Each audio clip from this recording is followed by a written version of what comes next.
आओगे तो तुम भी राम के पास ही। रावण हो या हनुमान या फिर विभीषण, हृदय में तो सबके राम ही होते हैं। हनुमान का यह है कि राम उनके हृदय में भी है और राम उनके जीवन में भी है। रावण का यह है कि जीवन तो उसका रावण का है और दिल उसने राम को दे रखा है। तो फिर वहां पर क्या आ जाता है?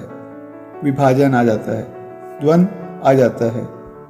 कहानी है कि मंदोदरी गई रावण के पास, बोली तुम्हें सीता को पाने की इतनी इच्छा है तो तुम तो महामायावी हो, जाओ सीता के पास राम ही बनकर चले जाओ। अपनी माया का उपयोग करके राम बनो, सीता के पास चले जाओ, सीता को पालो। क्या तो तुमने कर ही रखा है सीता को। रावण ने कहा, पगली, राम का रूप भी धरता हूँ, बस ऊपर ऊपर से राम होने का स्वांग भी करता हूँ, तो भी इतनी गहन शांति मिलती है कि उसके बाद कहाँ छल कर पाऊं। रावण कह रहा है कि मैं रावण तब तक ही हूं जब तक जबरदस्ती मैंने राम को अपने से दूर रखा है। राम की छाया भी मुझ पर पड़ गई तो मैं रावण रहूंगा ही नहीं ना। राम का यदि विचार भी कर लिया मैंने तो मैं रावण रहूंगा नहीं ना। ऐसे ही हम हैं और इसीलिए हम राम से बचते हैं, क्योंकि वो जरा भी पास आया तो हम वो नहीं कर पाएंगे जो करने की हमने ठान ली है। राम यदि रावण के पास आ गए तो फिर वो सीता को बंधक नहीं रख पाएगा, और अगर तुमने यही ठाना हुआ है कि सीता तो बंधक रहे तो तुम्हारी व्यवस्था हो जाएगी कि तुम राम से दूरी बनाओ।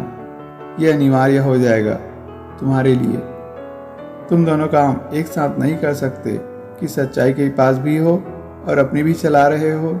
जिन्हें अपनी चलानी है उन्हें मजबूरन सच्चाई को दूर रखना होगा, ठुकराना होगा। रावण को पता है कि राम नाम लेते ही, राम की छवि का स्मरण करते ही चित्त शांत हो जाता है, ज्वाला शीतल हो जाती है।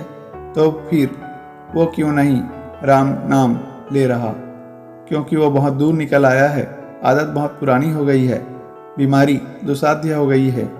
तो अब रावण कहता है कि मेरे करे नहीं होगा। मैं तो अब अपनी रावणी इच्छाओं का गुलाम हो गया हूँ। वो जान रहा है भली भांति कि राम ही उसकी नियति है। यही बात तो मंदोदरी को दिए व्यक्तित्व से प्रकट होती है कि जान भली भांति रहा है कि राम में ही शीतलता है, राम में ही चैन मिलना है। पर यह भी जान रहा है कि अब वो चैन वो अपने हाथों हासिल नहीं कर सकता। मंजिल भले राम है पर पांव रावण के हो गए हैं, और रावण के है पांव जब तक तब तक वो राम की ओर बढ़ेंगे नहीं। तो रावण की विषम स्थिति है तो रावण फिर इलाज निकालता है। रावण कहता है कि राम को अगर पाना है तो अब ऐसे वो तो मुझे मिलेंगे नहीं कि मैं उनके लिए सामने हाथ जोड़कर चला जाऊं, क्योंकि मैं तो रावण हो गया हूं। भीतर का बोध दिया टिमटिमा रहा है पर बाहर घोर कालीमा। लेकिन दिया तो दिया है फिर भी, और दिया भारी पड़ रहा है। रावण जो कर रहा है वो प्रकाश की दिशा में। रावण जा राम की तरफ ही रहा है, पर वो कह रहा है अपने पाँव नहीं आ पाऊंगा, सीधा रास्ता नहीं इख्तियार कर पाऊंगा। तो रावण जड़ा टेढ़ा रास्ता लेता है। क्या टेढ़ा रास्ता लेता है? वो कहता है कि तुम्हारे सामने झुककर नहीं आ पाया तो तीर कमान लेकर आऊँगा, तुम्हारे सामने भक्त की तरह नहीं आ पाया तो शत्रु की तरह आऊँगा, पर आना तो मुझे तुम्हारे सामने ही है, क्योंकि वही नियति है मेरी। हाथ नहीं जोड़ पाया तो तीर मारूंगा। पुण्यात्मा और पापात्मा दोनों के राम। समझना इस बात को, पुण्यात्मा पापी दोनों का अंत तो एक ही होना है ना, क्योंकि अंत तो एक ही हो सकता है। उस अंत का नाम है परमात्मा, उसी अंत का नाम है राम, और राम दोनों को आकर्षित करते हैं। राम पुण्यात्मा को और पापात्मा दोनों को आकर्षित करते हैं। भक्त को कैसे आकर्षित करते हैं कि भक्त कहता है मंदिर है चलो चले, तो भक्त ऐसे आ गया राम की ओर। और पापी कैसे आकर्षित होता है कि पापी कहता है राम है, डंडा उठाओ, मारो, गाली दो, मुंह नोच लो, अपशब्द कहो, निंदा करो। गौर से देखो कि शत्रुता हो कि मित्रता हो। दोनों ही स्थितियों में तुम शत्रु को और मित्र को याद करते हो। तो भक्त भी राम को याद करता है और पापी भी राम को याद करता है। अंतर बस इतना है कि पापी का राम को याद करने का तरीका विकृत है, घिनौना है, दुखदाई है। तो रावण ने यही तरीका चुना। अपने हाथों तो मिट नहीं पाऊंगा राम तुम्हारे सामने, मैं बड़ा पुराना रावण हो गया। तो अब तुम्हारे सामने मिटने का एक ही तरीका है कि तुम्हें दुश्मन बना लूं और फिर तुम मुझे मिटा दो।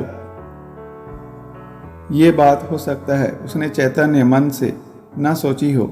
चैतन्य मन से हो सकता है वो यही सोच रहा हो कि तीर मारकर राम को खत्म ही कर देता हूँ, पर चैतन्य मन के नीचे कुछ बैठा है, उसके अपने तरीके हैं, उसके अपनी क्रियाकलाप हैं। तो वो जो नीचे बैठा है वो रावण को घसीट कर ले आया राम के पास। जाना ही तो था पास, पहुंच गया रावण। हाथ जोड़कर नहीं पहुंचा, हाथ उठाकर पहुंचा, पर पहुंच तो गया ही ना।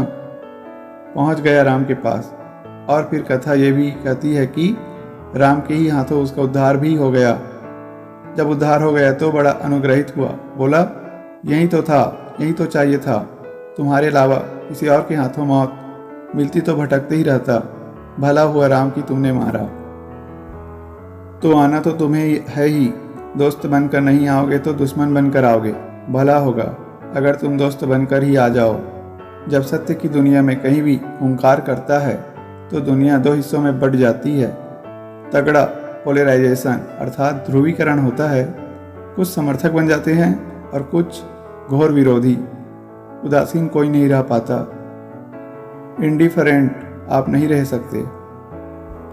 ये सत्य की हुंकार का एक प्रामाणिक लक्षण है। कुछ होंगे जो बिल्कुल उसके भक्त बन जाएंगे, मित्र बन जाएंगे, साथी हो लेंगे, और बाकी जितने होंगे वो आरोप लगाएंगे, वार करेंगे, दुश्मन हो लेंगे। ऐसा लगेगा कि जैसे दो दुनिया दो हिस्सों में बट गई है, और ऐसा लगेगा कि जैसे वो दोनों हिस्से एक दूसरे के विरोधी है और विपरीत काम कर रहे हैं। विपरीत काम नहीं कर रहे, दोनों ही हिस्सों में एक ही काम हो रहा है। पहला हिस्सा भी जा रहा है सच के पैगंबर की ओर। क्या बनकर? मित्र बनकर, भक्त बनकर, श्रद्धालु बनकर। और दूसरा हिस्सा भी तो जा रहा है शत्रु बनकर। जा दोनों ही रहे हैं, काम हो गया। संत ऋषि मुस्कुराता है, वो कहता है तुम्हारी मर्जी, तुम्हें जैसे आना हो तुम आओ। ये दरवाज़ा मित्रों के लिए है, वो दरवाज़ा दुश्मनों के लिए है। तुम किसी भी दरवाजा से घुसो, सामने तो मुझे ही पाओगे। तुम दरवाज़ा चुनो। हाँ, ये है कि तुम मित्रता के दरवाज़ों से आओगे तो तुम्हारे लिए जरा सुविधा रहेगी। तुम शत्रुता के दरवाजे से आओगे तो तुम्हें ही समस्या आएगी। सबके हृदय में राम। उस बेचारे की मजबूरी बस इतनी है कि रावण हो कि हनुमान हो कि विभीषण हो, हृदय में तो सबके राम ही होते हैं। हनुमान का यह है कि राम उनके हृदय में भी है और राम उनके जीवन में भी है। रावण का यह है कि जीवन तो उसका रावण का है और दिल उसने राम को दे रखा है। तो फिर वहाँ पर क्या आ जाता है? विभाजन आ जाता है, द्वंद्व आ जाता है। चाहते किसी और को हो और जी किसी और के लिए रहे हो। चाहते हो राम को और जी रहे हो रावण के लिए। इसीलिए तो हम सब बड़े मूल्यवान होते हैं, क्योंकि हम हृदय सबके रामनिष्ठ हैं, हृदय सबके राममय हैं। तुम चाहो तो खुद से ही प्यार कर लो, तुम इतने प्यारे हो। हनुमान की कथा है, उन्होंने दिल चीर कर दिखा दिया। वहाँ राम बैठे हुए थे। हनुमान भर के ही नहीं बैठे हैं, तुम्हारे भी बैठे हुए हैं। तुम में और हनुमान में अंतर ये है कि हनुमान के हृदय में ही नहीं, हनुमान के मन और जीवन में भी राम थे। इसलिए हनुमान मौज में थे, आनंद मनाते थे। तुम्हारे साथ थोड़ी दुर्घटना हो गई है। तुम्हारे हृदय में तो राम है और मन में तुम खुद हो।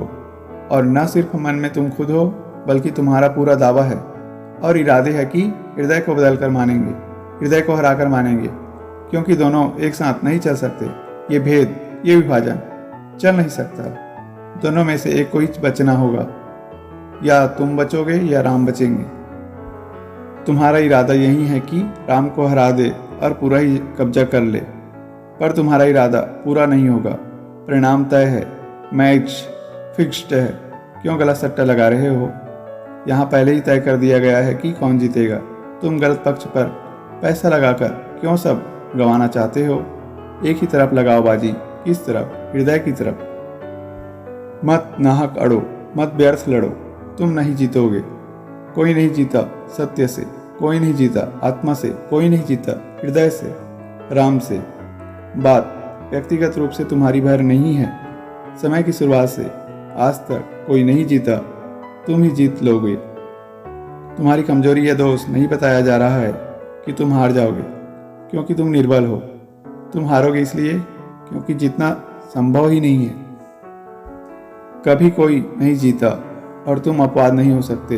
कोई अपवाद नहीं हो सकता।